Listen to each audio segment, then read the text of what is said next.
खाली डब्बी है, कोई नहीं भैया, खाली डब्बियां हैं ये, और ये हमारे बंदे उठा लेते हैं अगर ये खाली डब्बियां तो उसका छोड़ देना। खाली डब्बियां ना आपके तो काम की नहीं है, उठा लो यार, ये पकड़ो यार।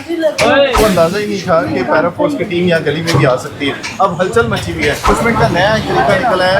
ये नीचे से पैरा अगर मना करेगी तो ऊपर से ये लोग कब्जे कर लेंगे। ये ऊपर ये सही करें क्योंकि कोई आए और उसकी सर पे लगे। दोनों दुकानें पहले सामान इन्होंने बाहर रख दिया था, जिससे पैरा की टीम गई है तो इन्होंने सामान अपना सारा बाहर रख दिया है।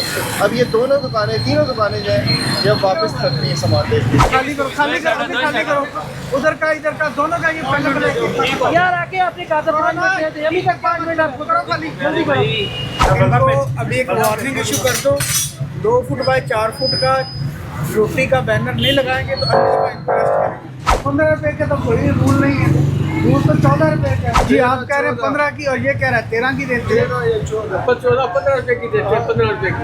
वो उसको 15 की क्यों दे रहे हैं? आपने मुझे कहा है कि ये होटल वाले आपको 15 रुपए की रोटी दे रहे हैं, यही कहा ना? इसको भी बाहर लो, इसको भी बाहर लो, दोनों को पकड़ लो। चलो तो भाई 2 रुपए दो।